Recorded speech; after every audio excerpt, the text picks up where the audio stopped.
Hello दोस्तों, आज हम डिस्कस करने जा रहे हैं यूजीसी नेट का पेपर।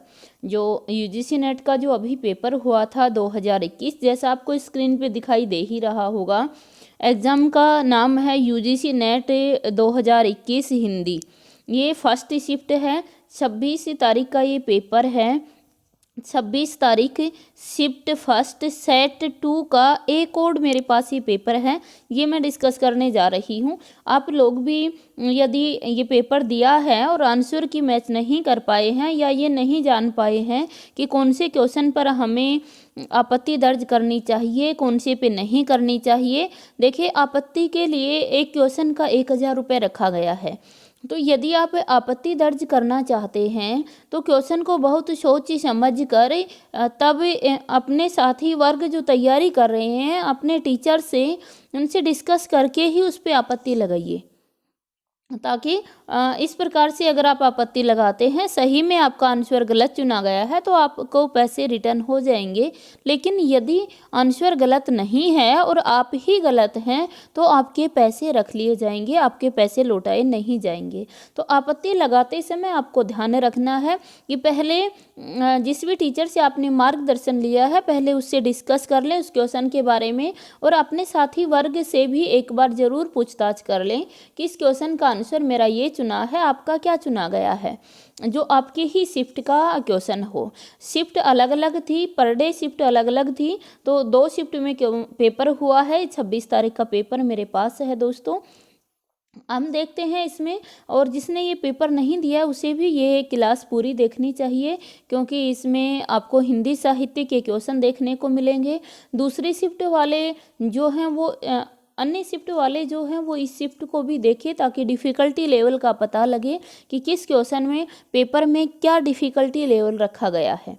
ये पेपर है, या अगर आप भी कोई और शिफ्ट का पेपर है आपके पास से तो आप भी डिस्कस करवाना चाहते हैं तो मेरे पास अपना कमेंट कीजिएगा और पेपर भेज दीजिए। मेरे व्हाट्सएप पे ग्रुप है, एक व्हाट्सएप नंबर है 94 670 75 600। इस नंबर पर आप अपना पेपर डाउनलोड करके भेज दीजिए।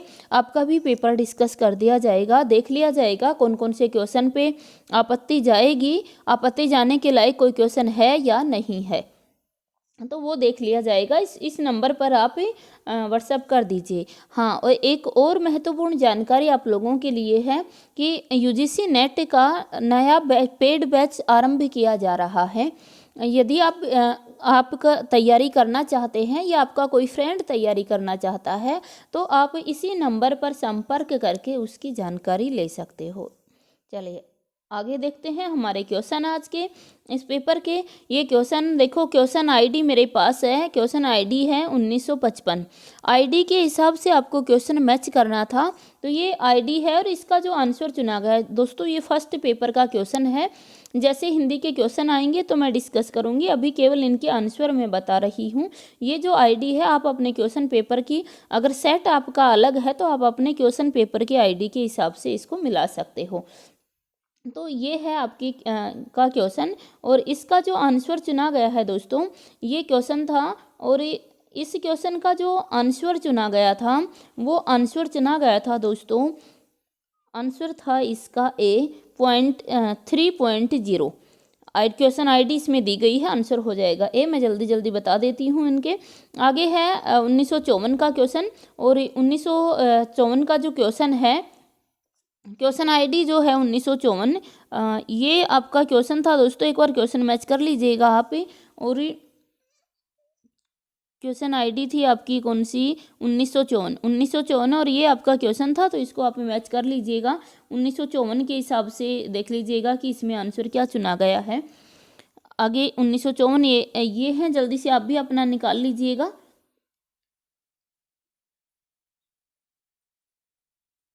आंसर चुना गया है दोस्तों इसमें, आंसर चुना गया है इसमें क्या, सेकंड। आंसर चुना गया है इसमें सेकंड।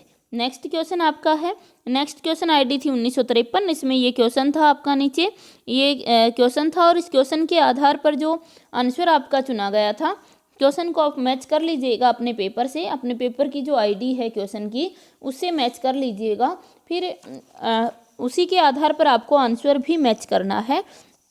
तो ये जो आपका क्वेश्चन है, इस क्वेश्चन का जो आंसर है वो क्लियर नहीं हो पा रहा। क्या था क्वेश्चन आईडी, क्या थी दोस्तों, एक सेकंड। क्वेश्चन आईडी थी 1953। 1953 की जो क्वेश्चन था उसका जो आंसर चुना है वो चुना है दोस्तों, आपका आंसर जो इसका चुना गया वो चुना गया है बी। ये सेकंड आंसर इसका चुना गया है। नेक्स्ट क्वेश्चन आपके पास था, क्वेश्चन ने आईडी थी 1951, और 1951 की जो आईडी थी इसका जो क्वेश्चन था वो आगे है दोस्तों ये क्वेश्चन, और ये इसके ऑप्शन दिए जा रहे हैं, इसमें से आपको देखना था। तो इसका आंसर चुना गया दोस्तों सेकंड।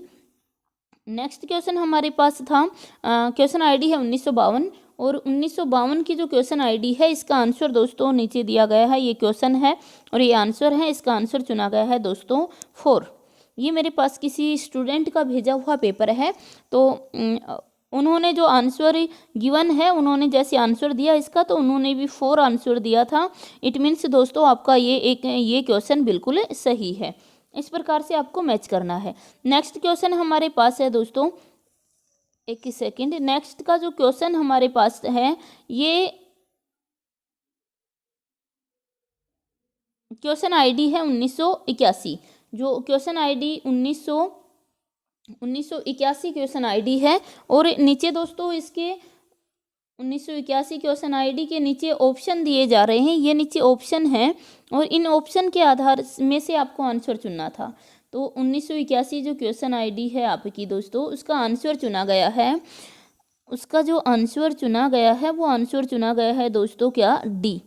आंसर चुना गया है 4। नेक्स्ट क्वेश्चन हमारे पास है 1960। 1960 क्वेश्चन को अगर हम देखते हैं, नेक्स्ट आईडी जो है क्वेश्चन की 1960, और 1960 का जो आंसर चुना गया 1960 में ये ऑप्शन आपके पास दिए जा रहे हैं। आंसर जो चुना गया है दोस्तों वो चुना गया है आपका 3rd।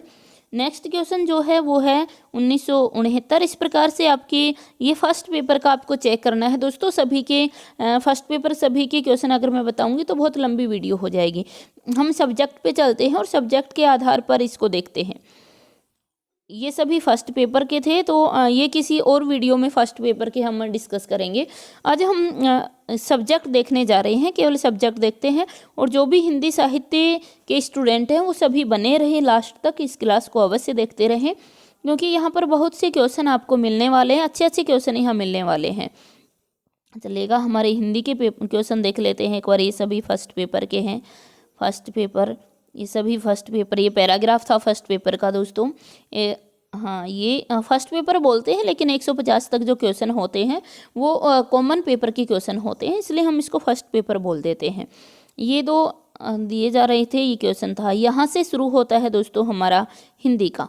देखिए, हिंदी का पहला ही क्वेश्चन इसमें दिया गया है, क्या भूलूं क्या याद करूं में लेखक ने अपने पिता के किस प्रकार के गीता वाचन का उल्लेख किया है। दोस्तों ये क्वेश्चन था, ये अन्य शिफ्ट में भी इसी प्रकार से पूछा गया था, बस थोड़ा सा क्वेश्चन को घुमाया गया। पूछा गया था कि क्या भूलूं क्या याद करूं में क्या भूलूं क्या याद करूं कि जो विषय वस्तु है वो कौन से गांव से आरंभ होती है। इस प्रकार से क्वेश्चन पूछा गया। तो क्वेश्चन का डिफिकल्टी लेवल हर शिफ्ट के अंदर ये बिल्कुल समान था इस क्वेश्चन का। यहाँ पूछा गया क्या भूलूं क्या याद करूं में लेखक ने अपने पिता के किस प्रकार के गीता वाचन का उल्लेख किया है।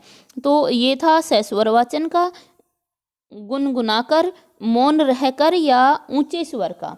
इस प्रकार से ये क्वेश्चन पूछा गया था दोस्तों। तो जल्दी से कमेंट करके आप लोग भी आंसर देंगे, जल्दी से आंसर दीजिएगा, कमेंट करके आंसर दें सभी। 1 मिनट में देख लेती हूँ क्वेश्चन को।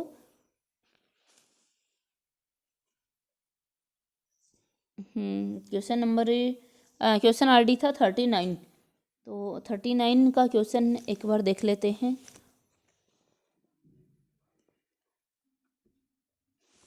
आप लोग भी पहले आप लोग कमेंट करके आंसर दें इसका कि क्या आंसर चुना गया था ना। आंसर दें जल्दी से, आप लोग भी कमेंट करके आपने पेपर दिया होगा। आंसर चुना गया दोस्तों इसका क्या, 3rd। तो देख लेते हैं एक बार थर्ड में क्या चुना गया है। मौन रहकर, तो बिल्कुल सही है। क्या भूलूं क्या याद करूं में लेखक ने अपने पिता के किस प्रकार के गीता वाचन का उल्लेख किया है, तो कैसा किया है, ये था थर्ड ऑप्शन आईडी थी 155 थर्ड। तो आंसर चुना गया दोस्तों क्या आपका मौन रहकर, बिल्कुल सही चुना गया था। नेक्स्ट क्वेश्चन दोस्तों हमारे पास था कि क्वेश्चन आईडी था 46 कि निम्नलिखित में से कौन से दो ग्रंथ विशेष रूप से रस से संबंधित हैं। कौन सी जो दो ग्रंथ हैं वो रस से संबंधित हैं, ये क्वेश्चन पूछा गया था कि निम्नलिखित में से कौन से जो क्वेश्चन हैं, कौन से ग्रंथ हैं वो रस से, मतलब रस ग्रंथ कौन कौन से हैं। नीचे विकल्प दिया जा रहा है, हमारे पास है 10 रूपक, काव्यदर्श, साहित्य दर्पण, काव्य अलंकार। तो जल्दी से कमेंट करके आंसर दीजिए कि आप लोगों इसका आंसर क्या होगा। अन्य शिफ्ट वाले जो देख रहे हैं वो भी आंसर दें कि इसका आंसर क्या रहने वाला है, क्या रहेगा इसका आंसर।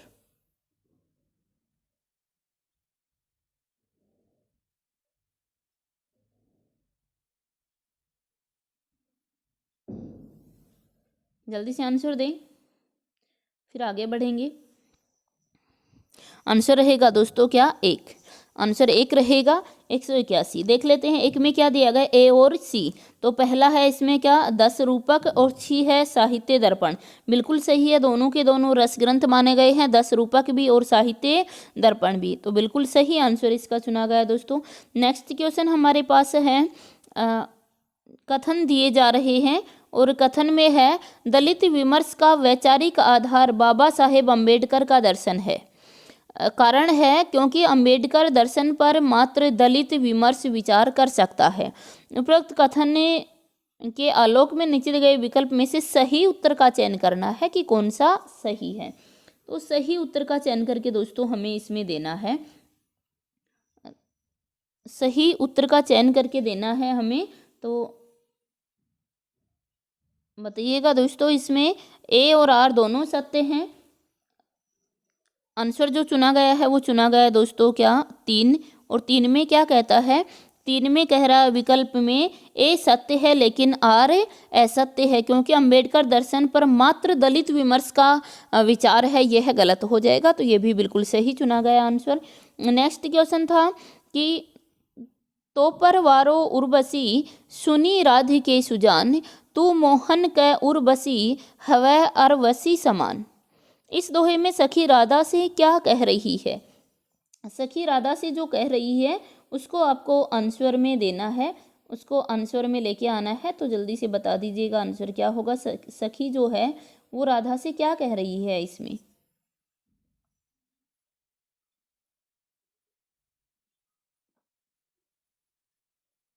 देखिए आंसर हो जाएगा दोस्तों, आंसर इसका चुना गया है 4।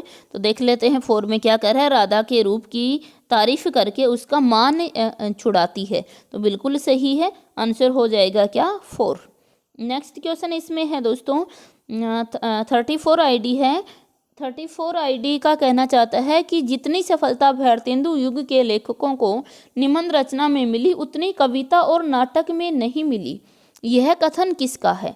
विकल्प है आचार्य रामचंद्र शुक्ल का, हजारी प्रसाद द्विवेदी का, रामविलास शर्मा का, या नंद दुलारे वाजपेयी का। क्वेश्चन आईडी थी हमारे पास 34। तो जल्दी से बताइएगा, आप अपनी आईडी से इसको मैच करते रहें।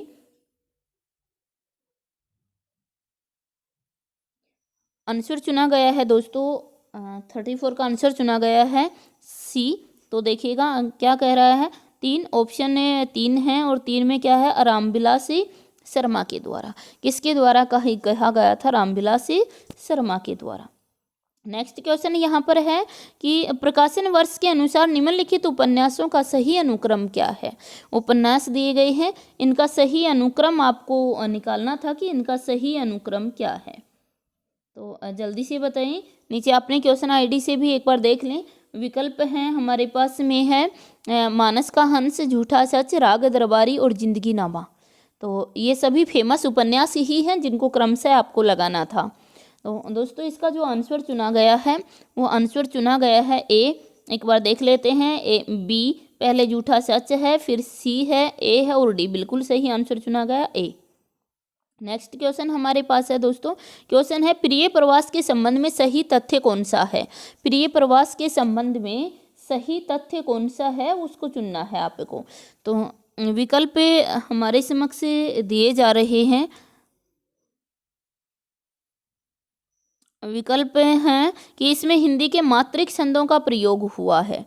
सही विकल्प को चुनना था हमें, और इस सही विकल्प में हो जाएगा हमारे पास ए बिल्कुल सही है दोस्तों, ए तो हमारा सही है। प्रिय प्रवास खड़ी बोली हिंदी का पहला महाकाव्य दोस्तों, ये गलत हो जाएगा। इसके छंदों में तुकांत नहीं है, ये भी गलत हो जाएगा। इसमें 27 सर्ग हैं, ये सही हो जाएगा दोस्तों। तो ए और डी कौन से ऑप्शन में है। ए और डी 3 में है। देख लेते हैं इसका आंसर क्या चुना गया है, और इसका आंसर चुना गया है दोस्तों कितना, क्वेश्चन आईडी 48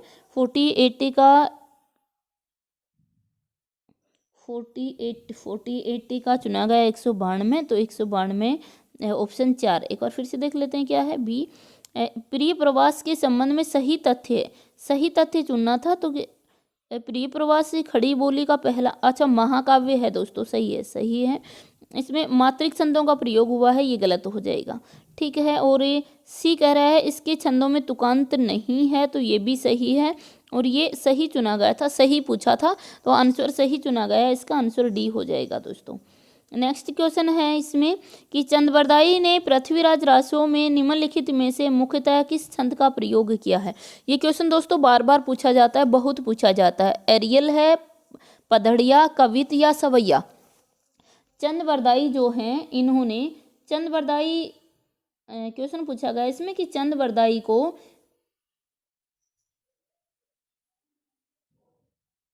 क्या था क्वेश्चन, चंद्रबरदाई ने पृथ्वीराज रासों में निम्नलिखित में से मुख्यतः किस छंद का प्रयोग किया है। तो ये आपको देखना था कि जो चंद्रबरदाई जो हैं वो कवित्व के सम्राट कहे जाते हैं, तो आंसर आ जाएगा कवित्व हमारा। देखते हैं क्या चुना गया है, और इसमें चुना गया है थर्ड, बिल्कुल सही है, तो आ जाएगा कवित्व ही। नेक्स्ट क्वेश्चन हमारे पास है क्वेश्चन नंबर 36 हमारे पास है, आईडी नंबर है 36, और 36 आईडी एक बार देख लेते हैं दोस्तों, मैं एक बार निकाल लेती हूँ क्वेश्चन साथ साथ। विकल्प है, क्वेश्चन है विष्णुकांत शास्त्री के संस्मरण सुधियाँ उस चंदन के बिन की का शीर्ष किस कवि की कविता से प्रेरित है। किस कवि की कविता से प्रेरित है, तो ये हमें देखना था दोस्तों। क्वेश्चन आईडी हमारे पास है 36।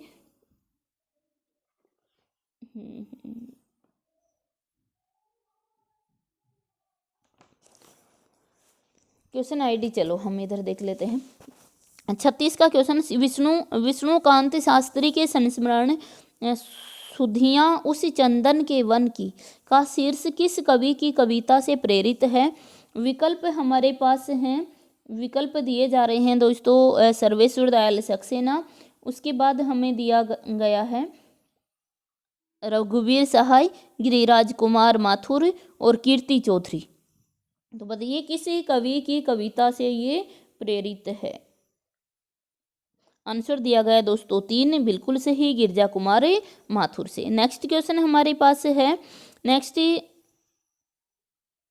क्वेश्चन दोस्तों दिया गया है, क्वेश्चन आईडी है 87। क्या है, नीचे कथन है, कथनों के आधार पर हमें निकालना है।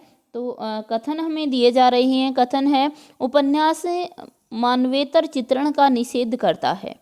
दूसरा है क्योंकि वह मानव चरित्र चित्रण पर विशेष बल देता है। तो इसका हमें आंसर देखना था।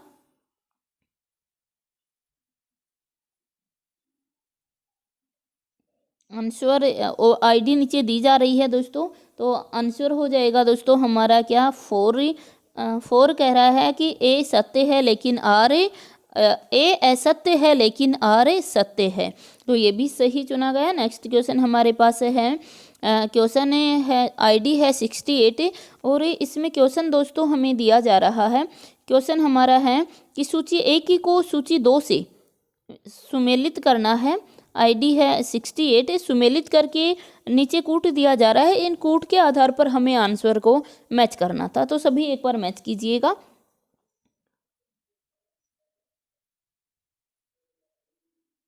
देख लेते हैं एक बार ये नीचे ऑप्शन दिए जा रहे हैं हमें, तो उस ऑप्शन के आधार पर हमें आंसर देखना था दोस्तों।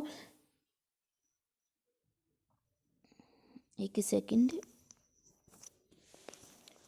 ये हमारे पास क्वेश्चन है। एक बार मैं फ़ोन को बार बार इधर हो रहा है, तो एक बार मैं सही कर देती हूँ इसको। चलिए अभी बताइएगा। अभी हमारे पास है ये क्वेश्चन है 68 आईडी है, और ये इनको मिलान करना है और मिलान करके हमें आंसर देना है। तो दोस्तों हमारा जो आंसर हो जाएगा वो आंसर हो जाएगा फर्स्ट। देखिए कह रहा है चित्तौर का सर्वनाश। चित्तौर का सर्वनाश है, ये किसकी रचना है? तो देखिए चित्तौर का सर्वनाश है, ये किसकी रचना है? ये है रूप नारायण पांडे की। उसके बाद है बसंत। बसंत किसकी है? बसंत हमारे पास हो जाएगी भारतेंदु हरिश्चंद्र की। फिर जुलूस रुका है, ये बार बार आपको करवाई गई है। जुलूस रुका है, ये किसकी हो जाएगी? विवेकी राय की। फिर गांव का मन। गांव का मन किसकी हो जाएगी? विद्यानिवास से। गांव का मन हो जाएगी विद्यानिवास मिश्र की। आंसर एक बिल्कुल सही चुना गया है दोस्तों। ये अगर एक भी आपको याद थी तो उसके अनुसार भी आपका क्वेश्चन बिल्कुल सही बैठ रहा था। और इसमें से बसंत भी आपको करवाई हुई है और जुलूस रुका है ये भी आपको करवाई गई है। जो भी पेड क्लासेज लेते हैं उनको सभी ये मोस्टली क्वेश्चन हैं वो करवाई हुए थे। अभी तक कोई ऐसा क्वेश्चन नहीं आया जो नहीं करवाया हुआ है। नेक्स्ट क्वेश्चन है दोस्तों, आचार्य रामचंद्र शुक्ल के अनुसार शिव सिंह सरोज में गिनाए गए ग्रंथ हैं। मतलब शिव सिंह सरोज के अंदर कितने ग्रंथ के अंदर कौन कौन से ग्रंथ हैं, ये आपको आंसर देना था। और नीचे कूट दिया जा रहा है, कूट के आधार पर आपको आंसर चुनना था दोस्तों। देखिएगा ये नीचे कूट है, आंसर हो जाएगा दोस्तों हमारा इसमें ए। और ये आंसर ए ही चुना गया है तो सही है कि कौन कौन से ग्रंथ हैं। तो कह रहे हैं कि शिव सिंह सरोज के अंदर कौन कौन से हैं हमारे। ए है राम सतसई और बी है कड़खा रामायण। इन दोनों जो ग्रंथ हैं ये दोनों ग्रंथ आपके शिव सिंह सरोज में गिनाए गए हैं आचार्य रामचंद्र शुक्ल के द्वारा। नेक्स्ट क्वेश्चन है हमारा कि स्वाधीनता प्राप्ति से पूर्व पंजाब में पैदा हुए सांप्रदायिक तनाव और उससे जुड़ी क्रूरताओं का अंकन किस उपन्यास में किया गया है। बहुत अच्छा क्वेश्चन है दोस्तों, और शायद सभी ही इसका आंसर लगा पाएंगे क्योंकि जितना अच्छा है इतना आसान क्वेश्चन भी है दोस्तों।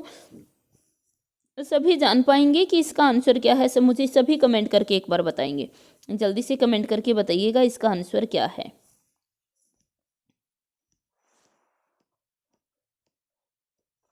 मैं आपकी कमेंट देख रही हूँ, जल्दी से मुझे कमेंट करके बताइए कि इसका आंसर क्या है। आंसर हो जाएगा, सभी जानते हो दोस्तों, सेकंड तमस से। इस स्वाधीनता प्राप्ति से पूर्व पंजाब में जो सांप्रदायिक दंगे। और दोस्तों ये क्वेश्चन तो आपको बहुत बार मैंने नहीं, शायद जिसने भी करवाया होगा सभी ने बहुत अच्छे से रटवाया होगा, क्योंकि तमस में से 2-3 क्वेश्चन अवश्य ही आते हैं। तो कभी एक कभी 2 क्वेश्चन आते ही आते हैं, इसलिए तमसी को सभी डिटेल से पढ़ाते हैं। तो आंसर हो जाएगा हमारा सेकंड। नेक्स्ट क्वेश्चन है दोस्तों कि अरे यायावर रहेगा याद में संकलित परशुराम से तुरखम पाठ के संदर्भ में निम्नलिखित में से क्या क्या सही है। तो ये था कि निम्नलिखित में से क्या क्या सही है, ये आपको सही बताना था कि परशुराम की जो है उसके आधार पर कौन कौन से सही हैं। पहला है एक टायर की राम कहानी, दूसरी है लेखक के चालक की कहानी, तीसरी है मिस्टर पीटर की कहानी, चौथा है ब्रह्मपुत्र की कहानी। आपको आंसर देना था इसमें कि परशुराम से तुरखम जो है पाठ है किसका संदर्भ से संबंधित क्या क्या सही है, जो अरे यायावर रहेगा याद के अंतर्गत आगे के द्वारा दिया गया है। तो बताइएगा जल्दी से कि विकल्प चुनकर आपको आंसर देना है। आंसर आपका हो जाएगा दोस्तों क्या, आंसर हो जाएगा सी। आंसर सी हो जाएगा। इसमें ए और बी सही है। ए एक टायर की राम कहानी है, और जो बी है वो बी है लेखक के चालक की कहानी है। तो आंसर हो जाएगा दोस्तों बिल्कुल सही चुना गया है। आंसर चुना गया है आपका सी। नेक्स्ट क्वेश्चन हमारे पास दिया गया है, क्वेश्चन आईडी है 31 और 31 आईडी में दिया गया है कि भारतीय दुर्दशा। नेक्स्ट क्वेश्चन हमारे पास दोस्तों दिया गया है कि भारतीय दुर्दशा के आखिरी अंक में भारत भाग्य क्या करता है। भारत दुर्दशा के आखिरी अंक में भारत भाग्य क्या करता है, तो ये भी आपने अगर पढ़ा होगा, क्वेश्चन अगर पढ़ा होगा तो ज़रूर ही आप कर पाएंगे इसको भी।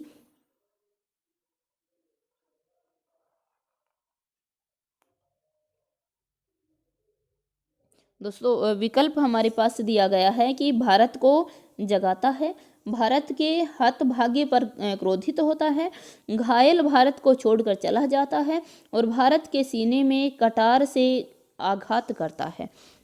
तो आपको आंसर देना था दोस्तों कि क्या करता है। देखिए क्या करता है, तो आंसर चुना गया दोस्तों इसका ए, बिल्कुल सही है, भारत को जगाता है। नेक्स्ट क्वेश्चन हमारे पास है कि अमीर खुसरो के बारे में सही तथ्य कौन से हैं। अमीर खुसरो के बारे में सही तथ्य कौन से हैं, उनको चुनकर आपको आंसर देना था कि जो सही तथ्य हैं अमीर खुसरो के बारे में, सही तथ्य कौन से हैं। विकल्प है उनका जन्म पटियाला में हुआ था, वे निजामुद्दीन औलिया के शिष्य थे, वे ईरान और भारत के फारसी में लिखने वाले चोटी के कवियों में से एक थे, उन्होंने कहा था कि मैं हिंदुस्तान की तूती हूँ, मुझसे कुछ पूछना हो तो फारसी में पूछो। तो ये विकल्प हैं और इस नीचे आईडी दी जा रही है। तो आंसर चुना गया है दोस्तों इसका क्या, थर्ड में क्या कह रहा है, बी और सी। तथ्य अमीर खुसरो के बारे में कौन सी तथ्य सही है, बी और सी। बी कहे वे निजामुद्दीन औलिया के शिष्य थे, बिल्कुल सही है। सी है वे ईरान और भारत के फारसी में लिखने वाले चोटी के कवियों में से एक थे, ये भी बिल्कुल सही है। उनका पटियाला में नहीं हुआ था, उनका जन्म अमीर खुसरो का जन्म एटा में हुआ था, और उन्होंने कहा था कि मैं हिंदुस्तान की तूती हूँ, यहाँ तक तो सही है, लेकिन जो पूछना है वो फारसी में नहीं हिंदवी में पूछो, ये कहा था उन्होंने, तो इसलिए ये कथन गलत हो गया। आंसर है 3। नेक्स्ट क्वेश्चन दोस्तों हमारे पास है कि निम्नलिखित में से कौन सा तद्भव शब्द नहीं है। कौन सा इसमें से निम्नलिखित में से कौन सा तद्भव शब्द नहीं है, ये हमें देखना था, और ये शब्द हमें दिए जा रहे हैं।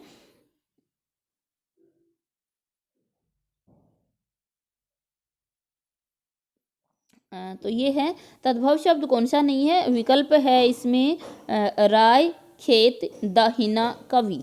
तो इसमें कौन सा तद्भव शब्द नहीं है, तो राय भी है दोस्तों, खेत भी है, दाहिना भी है, कौन सा नहीं है, कवि। कवि इसमें तद्भव शब्द नहीं है दोस्तों। तो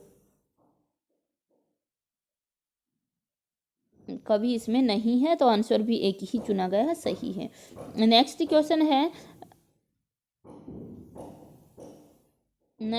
है अंडरस्टैंडिंग पोइट्री पुस्तक के लेखक कौन है। अंडरस्टैंडिंग पोइट्री पुस्तक के लेखक कौन है। एलन टेट, टिलियर्ड, क्विंथ ब्रुक्स या सर विलियम एम्पसन। तो ये करवाया था अंडरस्टैंडिंग पोइट्री, ये क्वेश्चन मेरा जो क्वेश्चन का ऐप था उस क्वेश्चन में ये करवाया गया था आपको। तो दोस्तों ये आंसर हो जाएगा 3, आंसर हो जाएगा 3, क्विंथ ब्रुक्स की थी। नेक्स्ट क्वेश्चन हमारे पास है, नेक्स्ट क्वेश्चन नंबर आईडी 82 है। क्वेश्चन है प्रकाशन वर्ष के अनुसार निम्नलिखित निबंध संग्रहों का सही अनुक्रम कौन सा है। निबंध संग्रह दिए गए हैं और इनका सही अनुक्रम हमें देखना था। तो सही अनुक्रम एक बार देख लेते हैं कि सही अनुक्रम इसका कौन सा होगा। विकल्प है अस्मिता के लिए, पहला है अस्मिता के लिए, आलोक पर्व, बलकम खुद, मन पवन की नौका। तो इसमें आलोक पर्व आपको को करवाया गया था, इसमें अस्मिता के लिए भी आपको करवाया गया था, बाकी 2 नहीं करवाए गए थे। जो पेड़ था उनको ये तो करवाए गए थे, बाकी नहीं करवाए गए थे। तो आंसर हो जाएगा दोस्तों हमारा कौन सा, आंसर हो जाएगा डी। इसका क्रम हो जाएगा, सबसे पहले आ जाएगा आलोक पर्व, उसके आलोक पर्व भी आपको याद था, तब भी ये आपका कोड बन जा रहा था आराम से। आंसर हो जाएगा हमारा कौन सा, आंसर हो जाएगा दोस्तों, एक सेकंड, आंसर हो जाएगा 4th।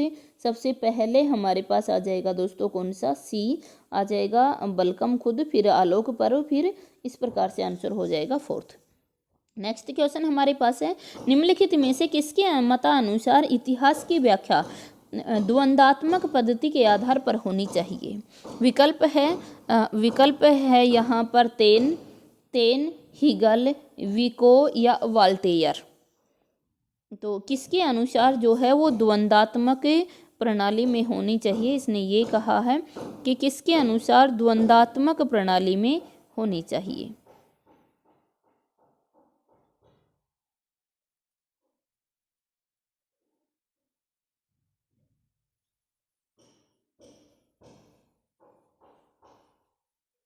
आंसर हो जाएगा दोस्तों कौन सा, सेकंड, इसमें ऑप्शन बी हीगल के अनुसार। नेक्स्ट क्वेश्चन हमारे पास है कि गीत फरोश कविता में भवानी प्रसाद मिश्र क्या कहना चाहते हैं। दोस्तों ये कविताएं मैंने आपको पढ़वाई थी, जिनने पेड क्लासेज ली हैं तो सभी को कविताएं पढ़ाई गई थी और उसमें कहा गया था गीत फरोश कविता में भवानी प्रसाद मिश्र क्या कहना चाहते हैं।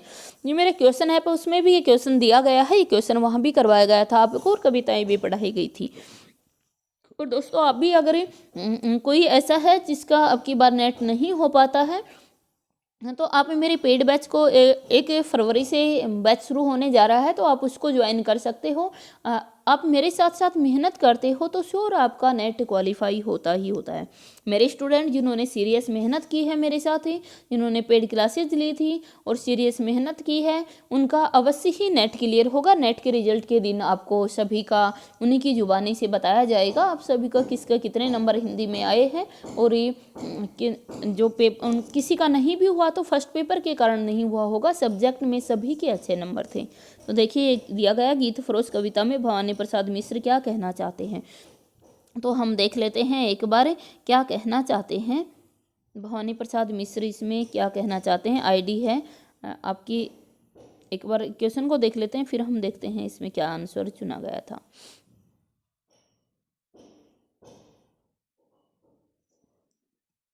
विकल्प कह रहा है कि व्यावसायिकता के कारण आज का कवि अपने गीत बेचने के लिए मजबूर है। दूसरा, आज का कवि ग्राहक की मर्जी के अनुसार गीत लिखने के लिए अभिशप्त है। कवि केवल खुशी के गीत लिखता है, कवि शोक के गीत लिखता है और बेचता है। तो ये विकल्प थे, इन विकल्प के आधार पर हमें देखना था। आंसर है चुना गया दोस्तों सेकंड क्या कहना चाहता है कि ए और बी कि व्यावसायिकता के कारण आज का कवि अपने गीत बेचने के लिए मजबूर है। बिल्कुल सही कहा इसने गीत फरोश में। और ये फिर कहा गया इसमें कि आज का कवि ग्राहक की मर्जी के अनुसार गीत लिखने के लिए अभिशप्त है, ये भी सही है। तो आंसर हो जाएगा दोस्तों इसका बिल्कुल सही आंसर चुना गया सेकंड। नेक्स्ट क्वेश्चन हमारे पास है, क्वेश्चन आईडी है 65।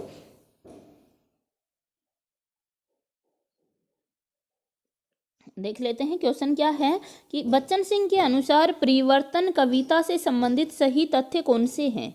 बच्चन सिंह के अनुसार परिवर्तन कविता से संबंधित सही तथ्य कौन से हैं।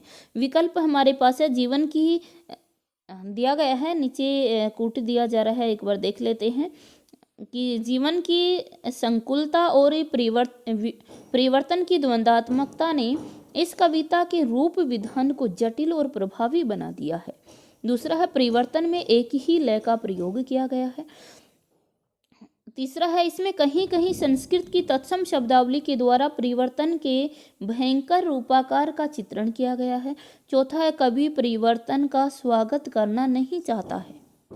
तो नीचे कोट है, इसी कोट नीचे कूट है, इस कूट के आधार पर हमें आंसर देना है। तो ये हमारे पास कूट है और कूट के आधार पर जो आंसर चुना गया वो चुना गया 3। देख लेते हैं 3 में क्या है। 3 में ए और सी। ए है कि जीवन की संकुलता और परिवर्तन की द्वंद्वता ने इस कविता के रूप विधान को जटिल और प्रभावी बना दिया है, बिल्कुल सही है।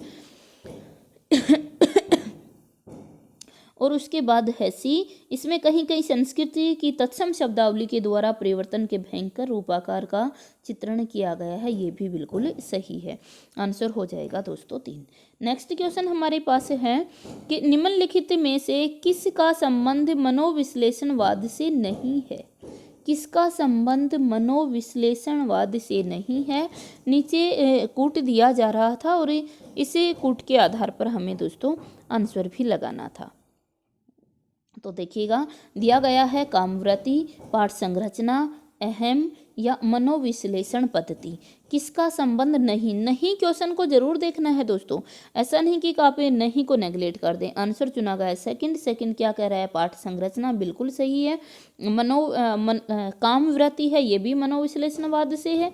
अहम भी है, ईद ईद है ना, ईद ईद ईद मानी अहम, तो अहम भी है। ईद ईगो जो ईगो है, ईगो का मतलब होता है अहम और सुपर ईगो का मतलब होता है परा अहम। तो ये सभी आपके मनोविश्लेषणवाद से ही संबंधित, फ्राइड के मनोविश्लेषणवाद से संबंधित थे। तो अहम भी इसमें है और मनोविश्लेषण पद्धति भी इसमें है। आंसर हो जाएगा दोस्तों सेकंड बिल्कुल सही चुना गया। नेक्स्ट क्वेश्चन है कि शिवपालगंज गांव का चित्रण किस उपन्यास में किया गया। बहुत ही इजी क्वेश्चन था दोस्तों, सबसे आसान क्वेश्चन ये था कि शिवपालगंज गांव का चित्रण किस उपन्यास में किया गया है। क्योंकि आप जानते हो कि ये विकल्प राग दरबारी है, आधा गांव है, जुलूस है, बलचनमा है, ये सभी आपको डिटेल से करवाए गए थे। और जो ये डिटेल से जिसको करवाए गए हैं तो वो सभी इन क्वेश्चन को बिल्कुल आराम से सही कर सकता। हाँ, इसमें कुछ क्वेश्चन जो थे वो कठिन है, लेकिन इसका मतलब ये नहीं है कि सभी क्वेश्चन कठिन हैं। पेपर थोड़ा सा कठिन है, पिछले साल की बजाय कठिन पेपर है, लेकिन इतना भी कठिन नहीं है कि आप कर ही न पाएँ। और जो मेरे द्वारा जिसने पेड क्लासेज ली है वो बहुत अच्छे से इन क्वेश्चन को कर सकता है। इसमें सभी की विषय वस्तु मैं बहुत अच्छे से आपको करवाती हूँ, तो विषय वस्तु वाले मेरे स्टूडेंट्स को कठिन नहीं लगे होंगे। और अदर जो भी हैं जिनके पास विषय वस्तु उपलब्ध नहीं है वो बैच को ज्वाइन करके इसका फ़ायदा उठा सकते हैं। तो क्वेश्चन था कि शिवपालगंज आंसर हो जाएगा दोस्तों इसका क्या, एक राग दरबारी में शिवपालगंज गांव का चित्रण किया गया है। नेक्स्ट क्वेश्चन हमारे पास है, क्वेश्चन आईडी है 72। सूची को हमें मिलान करना था और मिलान के आधार पर हमें आंसर देना था। सूची एक में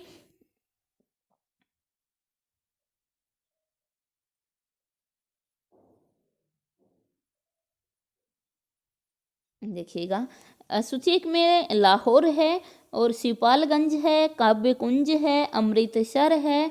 तो ये सभी दोस्तों एक क्वेश्चन, पहला जो क्वेश्चन था उसके आधार पे ही आप इस क्वेश्चन को भी सेट कर सकते थे, क्योंकि शिवपालगंज इसमें दिया गया है और उस सूची के आधार पर आप आंसर लगा सकते थे कि आंसर क्या होगा। मैं नीचे एक बार कूट दिखा देती हूँ। कूट के आधार पर आपको आंसर चुनना है और आंसर लगाना है आपको कि आंसर लगाइए सही क्या होगा।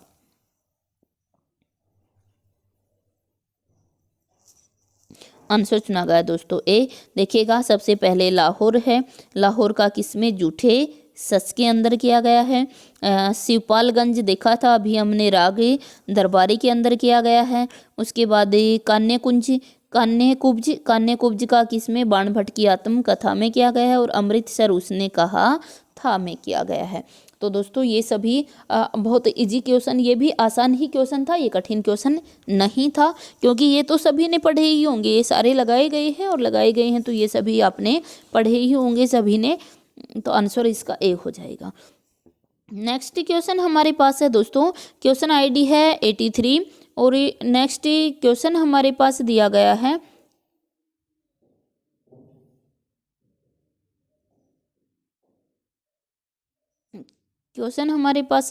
है दोस्तों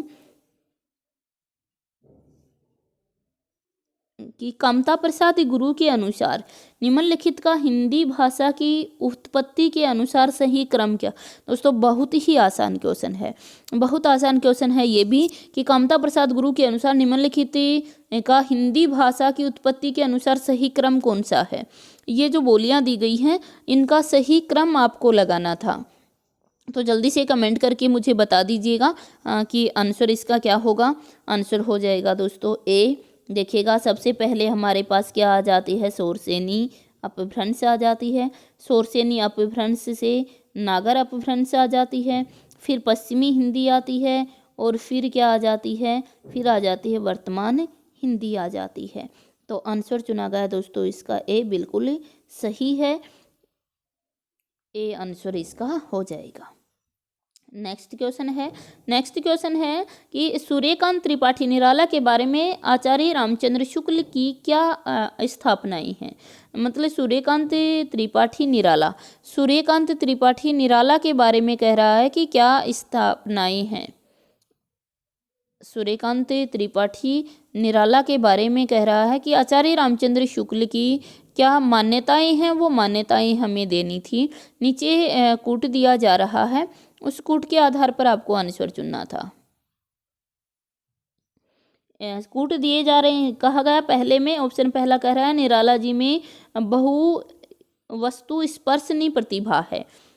दूसरा कहा गया हमारे समक्ष कि प्रसाद और पंत की तरह निराला में लाक्षणिक विलक्ष्य की प्रवृत्ति है। तीसरा कहा गया निराला जी को सामाजिक बंधन पसंद थे। चौथा है निराला जी पर बंग भाषा की काव्य शैली का प्रभाव रहा है।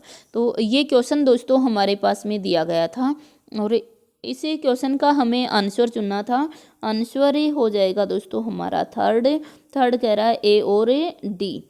तो ए कहता है निराला जी में बहु वस्तु स्पर्शनीय प्रतिभा थी, आचार्य रामचंद्र शुक्ल ने कहा है। और निराला जी पर बंग भाषा की काव्य शैली का प्रभाव है, ये भी इन्होंने कहा है। आंसर हो जाएगा 3। नेक्स्ट क्वेश्चन हमारे पास है, क्वेश्चन आईडी है 176 से जो आईडी है इसका ये क्वेश्चन हमारा है कि चंद्रदेव से मेरी बातें हिंदी साहित्य की पहली कहानी थी जिसमें अपने समय की राजनीतिक और अर्थनीति को केंद्रीय तथ्य बनाया। यह कथन किसका है। अच्छा, क्वेश्चन आईडी थी 30 दोस्तों। क्वेश्चन आईडी हमारे पास है 30।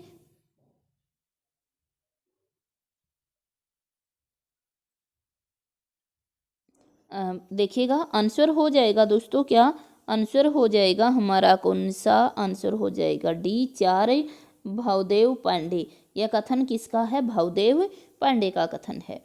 नेक्स्ट क्वेश्चन हमारे पास है, क्वेश्चन आईडी हमारे पास है 77 कि मोहन राकेश के कहानी संग्रहों का प्रकाशन वर्ष के अनुसार सही अनुक्रम क्या है। दोस्तों ये बहुत ही ये कहूँ बहुत बार आपको ये करवाया गया था, एक सामान्य सी ट्रिक से आपको ये करवाया गया था कि मोहन राकेश की जो कहानियाँ हैं मोहन राकेश की जो कहानी है उन कहानियों को क्रम से लगाना था। आंसर हो जाएगा दोस्तों क्या सेकंड। देखिएगा सबसे पहले हमारे पास में आ जाएगा क्या नए बादल, उसके बाद आ जाएगा क्या जानवर और जानवर, उसके बाद में आ जाएगा एक और जिंदगी और उसके बाद में आ जाएगा हमारे पास आकाश का फौलाद का आकाश। ये ट्रिक से सभी को करवाया हुआ है, तो ये भी सभी ने सही किया होगा। नेक्स्ट क्वेश्चन है कि शब्दार्थो यथार्थ एवं भवामी विद्या साहित्य विद्या किसका कथन है। तो ये क्वेश्चन भी आपको करवाया गया था दोस्तों कि बताइए ये किसका कथन है। तो सभी लोग बताएंगे ये किसका कथन है। विकल्प है कुंतक राजशेखर भोजराज या विश्वनाथ। तो आंसर हो जाएगा दोस्तों सेकंड। ये किसका कथन है, ये है राजशेखर का। नेक्स्ट क्वेश्चन हमारे पास है आईडी है 67 और क्वेश्चन में सूची दी जा रही है और इस सूची को मैच करके नीचे ऑप्शन है उसके आधार पर हमें आंसर चुनना है।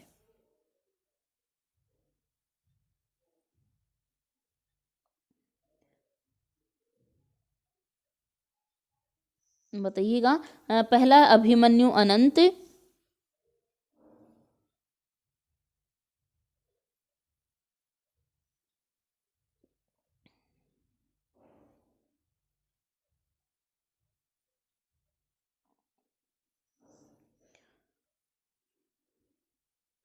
बताइए दोस्तों क्या है क्वेश्चन।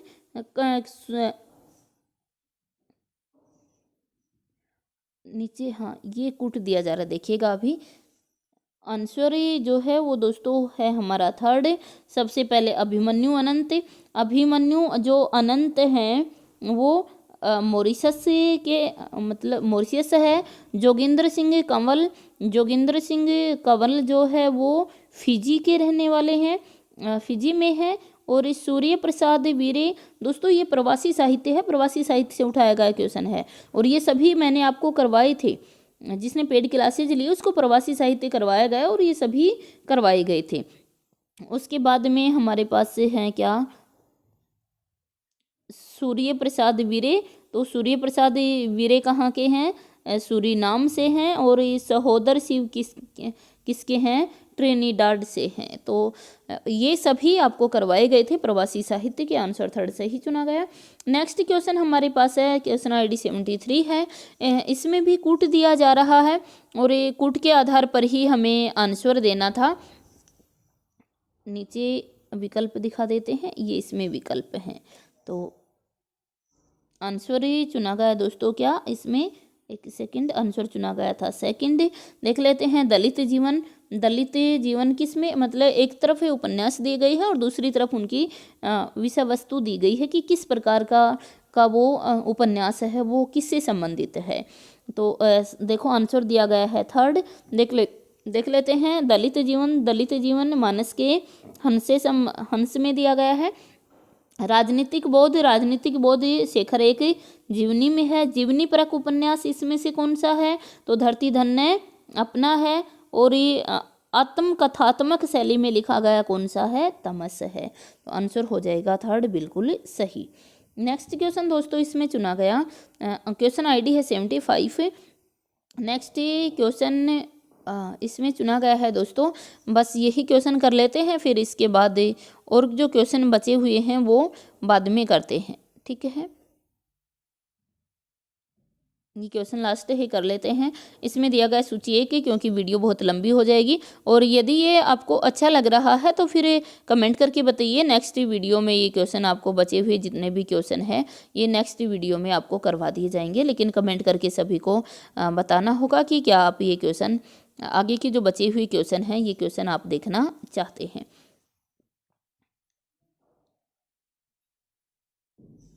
ये हमारा क्वेश्चन था और ये देखिएगा आंसर इसका चुना गया है कौन सा, 298 ID मतलब 3 का ऑप्शन चुना गया है। देखिए सबसे पहले श्रृंगार मंजरी बहुत अच्छे से मैंने आपको सभी को करवाई थी। श्रृंगार मंजरी भिखारी दास की है। साहित्य सार किसका है, चिंतामणि का है। रस सारांश किसका, साहित्य सार देव का है। रस सारांश किसका है, चिंतामणि का है। और प्रेम चंद्रिका किसकी है, मतीराम की है। ये सभी करवाए हुए हैं, तो आराम से इसको भी आप कर सकते थे। आज अभी इतना ही, क्योंकि काफ़ी लंबी वीडियो हो चुकी है। फिर बाकी नेक्स्ट वीडियो में करते हैं। कमेंट करके बताइए कैसे लगे ये क्वेश्चन आपको। और इस यहाँ तक कोई भी क्वेश्चन जो है वो आपत्ति लायक नहीं है, चैलेंज करने के लायक नहीं है। सभी क्वेश्चन सही चुने गए हैं। बाकी जो बचे हुए क्वेश्चन हैं वो नेक्स्ट वीडियो में करवाते हैं। यदि आपको अच्छा लगा और इससे आपको फ़ायदा हुआ तो अवश्य कमेंट करके बताइए। नेक्स्ट वीडियो में पूरा पेपर सोल्व करवा दिया जाएगा और अन्य पेपर भी आपको इसी तरह से सोल्व करवा दिए जाएंगे। प्रत्येक दिन आपके पास ही एक क्वेश्चन की ये वीडियो आती रहेगी, तब तक ये सारी शिफ्ट के सभी कोड के पेपर सोल्व नहीं हो जाते हैं। धन्यवाद।